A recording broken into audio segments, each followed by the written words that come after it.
ഗൾഫുകാരനെന്നാൽ പത്രാസും പ്രൗഢിയും മാത്രമാണ് നാട്ടുകാരുടെയും ചില വീട്ടുകാരുടെയും ഒക്കെ ചിന്തയിൽ വരുന്നത്. എന്നാൽ തിളക്കമില്ലാത്ത ചില പ്രവാസികളും ഈ ലോകത്തുണ്ട്.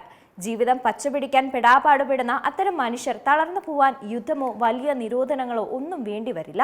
ഒരു ചെറിയ സാമ്പത്തിക പ്രതിസന്ധി വന്നാലും മതിയാകും. മേഖലയിൽ തുടരുന്ന സംഘർഷാവസ്ഥ സാമ്പത്തികമായി മാത്രമല്ല, പല പ്രവാസികളെയും അതത് രാജ്യത്തെ മനുഷ്യരെ മാനസികമായി കൂടി ബാധിക്കുന്നുണ്ട്. ഹോർമുസ് കടലിടുക്കിലെ പ്രതിസന്ധി കാരണം ആവശ്യമായ വസ്തുക്കൾ നേരത്തിന് കിട്ടാതിരിക്കുന്നതും കച്ചവടക്കാരെയും ബിസിനസ്സുകാരെയും ഒക്കെ ഏറെയും പ്രതിസന്ധിയിലാഴ്ത്തിയിട്ടുമുണ്ട്. ചിലർക്ക് ജോലി നഷ്ടപ്പെടുന്ന സാഹചര്യവും ഒപ്പമുണ്ട്. വിമാനമാർഗവും ഏറെ കപ്പൽ മാർഗവുമാണ് സാധനങ്ങൾ അവിടെ എത്തുന്നത്. അതിൽ ഭക്ഷണ സാധനങ്ങൾ മുതൽ പേപ്പറും വസ്ത്രവും അസംസ്കൃത വസ്തുക്കളും നിർമ്മാണ വസ്തുക്കളും ഒക്കെയുണ്ട്. നിലവിൽ ഇത്തരം അത്യാവശ്യ വസ്തുക്കൾ സൗദി കോസ്വേ വഴിയാണ് ബഹ്റൈനിൽ എത്തുന്നത്. അതുകൊണ്ട് തന്നെ അധിക പണവും ഇതിനായി നൽകേണ്ടി വരുന്നുമുണ്ട്. ഇറക്കുമതി ചെയ്യപ്പെടുന്ന വസ്തുക്കളുടെ വില വർദ്ധിക്കുന്നുണ്ടെങ്കിലും അതിന് സമാനമായി പല വസ്തുക്കൾക്കും വിപണിയിൽ വില വർദ്ധിപ്പിക്കാനും കഴിയാത്ത സാഹചര്യമാണ് ഇപ്പോഴുള്ളത്. ഇത് രണ്ടും കൂടെ സന്തുലിതമായി കൊണ്ടുപോകുന്നതുകൊണ്ടാണ് കച്ചവടക്കാരും ബുദ്ധിമുട്ട് അനുഭവിക്കുന്നത്. ശമ്പളം മുടങ്ങിയതും കുറച്ചതും നിർബന്ധിത അവധിയിൽ പ്രവേശിക്കേണ്ടി വന്നവരുമായ നിരവധി മലയാളികൾ അടക്കമുള്ള പ്രവാസികൾ ഇപ്പോഴും ബുദ്ധിമുട്ട് അനുഭവിക്കുകയാണ്. സാധനങ്ങൾക്ക് പലതിനും നേരിയ തോതിലെങ്കിലും വില കൂടി. പക്ഷേ ശമ്പളത്തിൽ ഇടിവില്ലാതെ വർധനയുണ്ടാവുന്നില്ലെന്നും ഇത് പലരുടെയും ജീവിത ചെലവുകൾ താളം തെറ്റിക്കുന്നുമെന്നാണ് വിവരം. കൂടാതെ നിലവിൽ അവധിക്കാലമായതുകൊണ്ട് തന്നെ നാട്ടിൽ പോയ നിരവധി പ്രവാസി കുടുംബങ്ങളുണ്ട്, പ്രത്യേകിച്ച് മലയാളികൾ.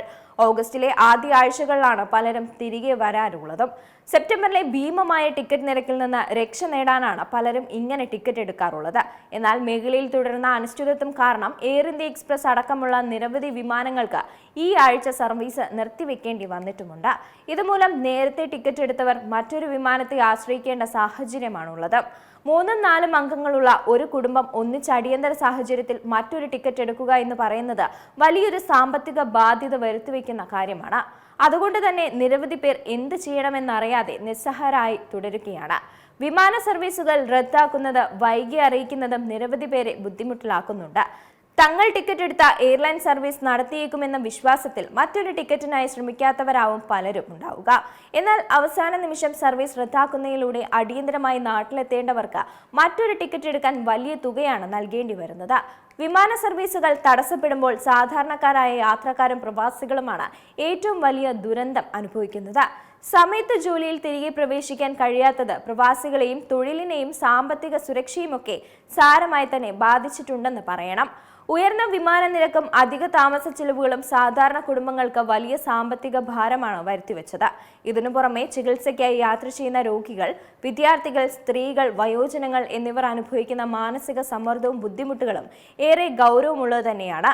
യാത്രാ പ്രതിസന്ധിക്ക് അടിയന്തര പരിഹാരവും കൃത്യമായ വിവരങ്ങളും ലഭ്യമാക്കേണ്ടതും അത്യാവശ്യമാണ്. ഈ സാഹചര്യത്തിൽ കടയുടെ ലൈസൻസ് പുതുക്കാനുള്ളവരും വിസ പുതുക്കാനുള്ളവരും കാലാവധി അവസാനിക്കാൻ 6 മുതൽ 3 മാസം വരെയുള്ള കാലയളവിൽ തന്നെ പുതുക്കാൻ ശ്രമിക്കണം.